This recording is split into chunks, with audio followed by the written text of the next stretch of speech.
A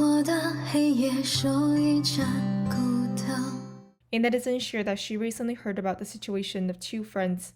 One of them, along with her family, recently went back to China. They've stayed in the US for about 7 years, but still have not obtained permanent residency status. They had a quite decent income in the US. They've been talking about how good living in China is. The other friend recently passed the citizenship test. She has also been in the US for 7 years now. She is indeed extremely fortunate. Her family of 3 obtained the green card within a year of coming to the US. Some people felt that new immigrants depend entirely on luck after they arrive to the US when it comes to applying for permanent residency. A netizen replied, I know of a lady, her husband finished her PhD in the US, and after working here for 2 years, all of them obtained permanent residency. And during this time period, 3 children were actually born. Out of the concern that the green card would expire, the wife returned to the US along with her 3 children. The oldest one, upon arrival, became a junior in high school. He had a difficult time adjusting to life here, and then in the senior year came back to China to take part in Gaokao, also known as the college entrance exam. Right now, this lady is working at a supermarket, in addition to doing some delivery work. Her financial situation is not really good, but I just wonder why her husband decided to stay in China instead of looking for a job in the US and stay with his family. A netizen shared that a few years ago, my husband's colleagues found some additional work with more pay outside of the typical work schedule, and they referred my husband to be involved as well. Every single weekend, they held small conferences, and later those individuals came back to China together with the hope that there will be more opportunities for development. They tried to persuade my husband to go back as well, but he did not agree. Looking back at this, I can understand that they would want to earn some additional income by doing some collaboration outside of work, but it's hard for me to understand why they would be willing to give up their life in America and go back to communist China. A netizen said that every time I got off the plane to China, I can feel that the sense of anxiety is filled in the air. It also felt that every single individual there was taking precautions to guard against others. A netizen said, now that in order to go back to China, I would need to apply. If the reason does not fit the criteria, my application will be rejected. To be frank, I just want to say that the reason I want to go back is I feel depressed because I miss my motherland way too much.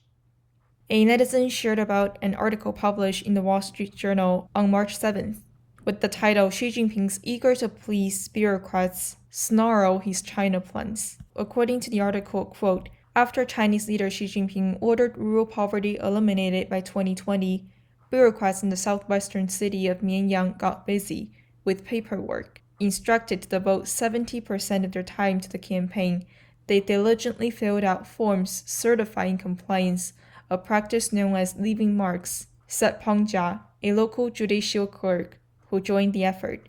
When higher-ups demanded photographic proof of their home visits, some aid workers made up for missing winter photos by posing in cold weather clothing during summer house calls, Ms. Peng said. A netizen shared a video clip showing that it's quite clear the so-called complete eradication of poverty and that the Chinese Communist Party has lifted all the people from poverty is a mere lie.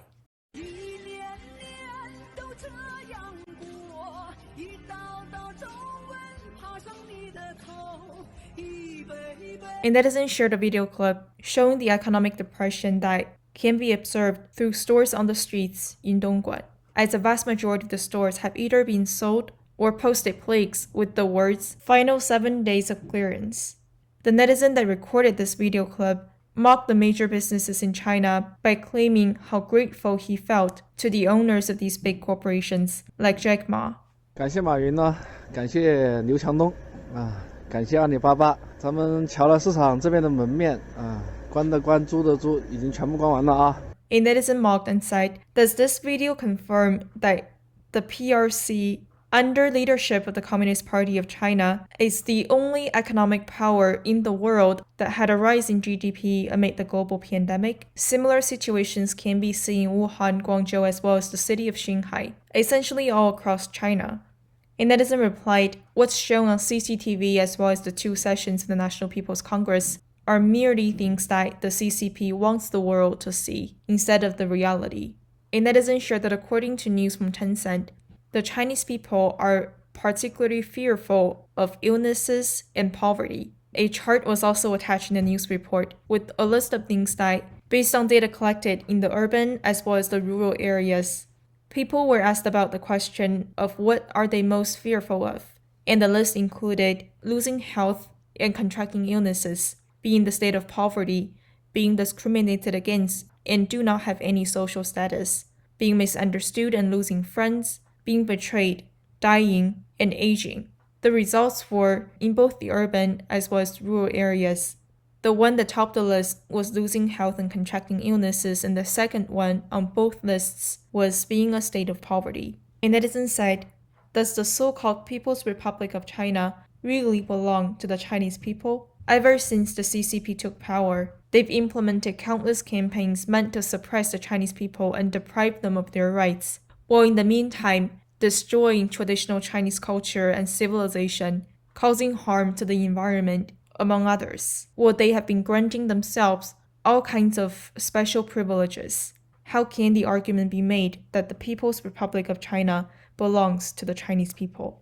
A netizen shared that up until the present, the national flower for China still has not been determined yet. During the 2 sessions of the National People's Congress this year, Emeritus Director of the Luoyang Museum, who is also one of the deputies to the National People's Congress, Wang Xiu, has been persistently recommending peony to be named the national flower of China over the past 4 years. And the debate surrounding the national flower of China has also been going on for quite a long while. A netizen commented saying that he would recommend that chive flower be named the national flower of China because this is what can best represent the 1.4 billion Chinese people.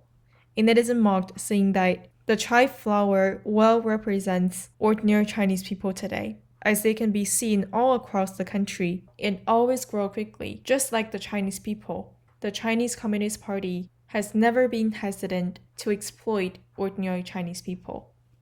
Child, we will take you in. Child, we will bring you home. You'll be a flower that sees the spring.